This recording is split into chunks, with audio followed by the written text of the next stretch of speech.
अरे भाग्यवान, मेरे जूते कहाँ रखे हैं? मुझे बाहर जाने में देर हो रही है। तभी मालती कमरे में आती है।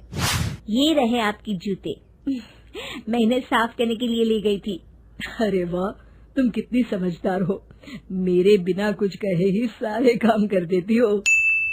तभी मालती झिझकते हुए रमेश से कहती है, सुनिए जी, आपसे एक बात कहूँ, बुरा तो नहीं मानेंगे ना?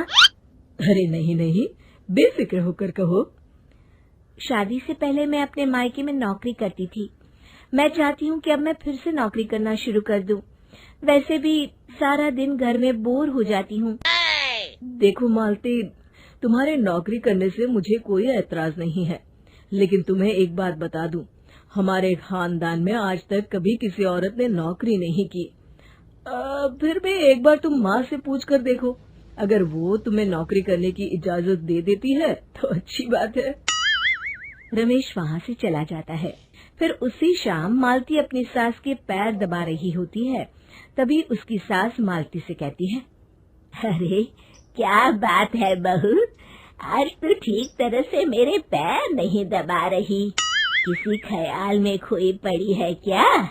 मैं भी तो जानूं आखिर बात क्या है। दरअसल वो माँ जी।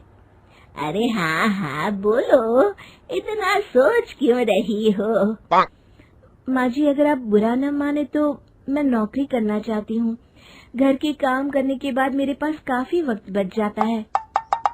मालती की ये बात सुनकर उसकी सास गुस्से में कहती है, अरे बहू, तेरी तबीयत तो ठीक है ना?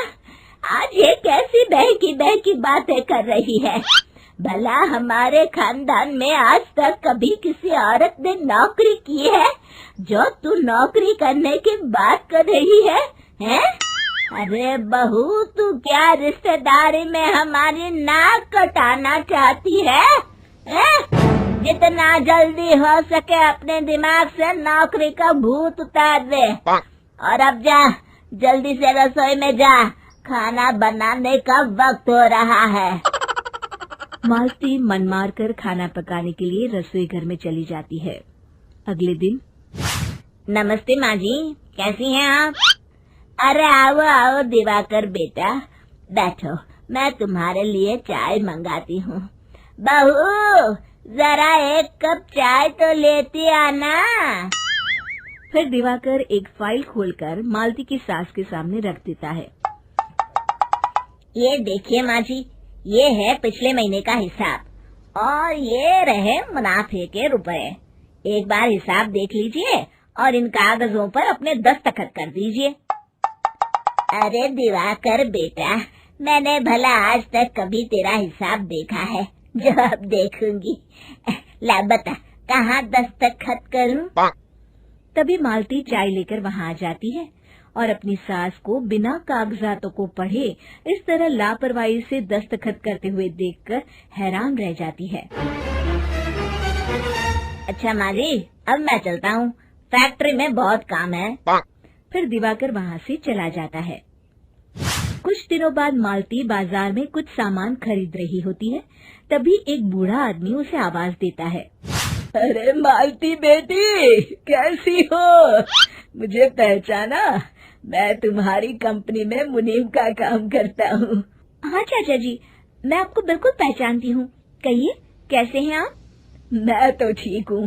कंपनी में कुछ भी ठीक नहीं चल रहा, यहाँ तक कि हमें ठीक वक्त पर तनख्वाह भी नहीं मिलती। ये आप क्या कह रहे हैं? अब क्या बताऊँ, आप लोग तो कभी हिसाब किताब देखने दफ्तर आते नहीं। मेरी मानो तो एक बार आप लोग दफ्तर आकर सारा हिसाब किताब देख लो, आपको असलियत पता चल जाएगी। अच्छा बेटी, अब मैं चलता हूँ, देर हो रही है। फिर वो बूढ़ा वहाँ से चला जाता है। वहीं दूसरी तरफ मालती घर पहुंचकर अपनी सास को सारी बात बताती है। तभी वहाँ रमेश भी आ जाता है, लेकिन मालती की सास मालती की किसी भी बात पर विश्वास नहीं करती। तभी रमेश कहता है, अरे माँ, बिना आग के कभी धुआं नहीं उठता। जब मालती इतना कह रही है तो हमें एक बार दफ्तर चलकर देख लेना चाहिए। वैसे भी हम लोग काफी दिन से अपने दफ्तर नहीं गए हैं। इस तरह किसी एक आदमी के भरोसे काम छोड़ना मुझे भी ठीक नहीं लगता। अगले दिन वे सभी अपने दफ्तर पहुंचते हैं और सीधे दिवाकर के कैबिन में जाते हैं। अचानक सबको एक साथ देखकर दिवाकर चौंक जाता है। अरे माँ जी, आप सब लोग अचानक यहाँ कैसे आ गए? अगर कुछ काम था तो मुझे एक फोन कर दिया होता, मैं आपके घर आ जाता। तभी मालती की सास कहती है, अरे दिवाकर बेटा, आज मैं हिसाब देखने दफ्तर आई हूँ, जरा मुझे पिछले 6 महीनों का हिसाब दिखाना तो बेटा। दिवाकर घबराते हुए हिसाब की फाइल मालती की सास को देता है। मालती की सास फाइल लेकर मालती को देती है और कहती है, ले बहू, देख ले हिसाब। मालती फाइल को बड़े गौर से देखती है और अगले ही पल उसे सारी गड़बड़ी समझ में आ जाती है। वो अपनी सास से कहती है, माँ जी, मुनीम चाचा बिल्कुल सही कह रहे थे। हमारी कंपनी में पिछले 6 महीनों में जितना मुनाफा हुआ है, हमें उसका आधा पैसा भी नहीं मिला। यूँ समझ लीजिए कि 1 रुपये में सिर्फ चवन्नी ही हमारे हाथों में आई है। मालती की बातें सुनकर मालती की सास गुस्से से दिवाकर को पूछती है, क्यों दिवाकर, मेरी बहू जो कह रही है वो सच है? दिवाकर समझ जाता है आज उसका भांडा फूट चुका है। वो गिड़गिड़ाते हुए कहता है, मुझे माफ कर दीजिए माँ जी, मैं पैसों के लालच में अंधा हो गया था। अरे वाह दिवाकर, तू तो 1 नंबर का चोर निकला। इतने दिनों से मैं तुझ पर आंख बंद करके भरोसा करती रही और तू मुझे ही चुना लगाता रहा। अभी के अभी निकल यहाँ से और दोबारा अपनी शक्ल मत दिखाना। दिवाकर वहाँ से भाग जाता है। मालती की सास मालती को शाबाशी देते हुए कहती है, बहू, आज मैं समझ गई कि पढ़ाई लिखाई हमारी जिंदगी में कितनी जरूरी है। मैं बहुत किस्मत वाली हूँ जो मुझे तुझ जैसी बहू मिली है।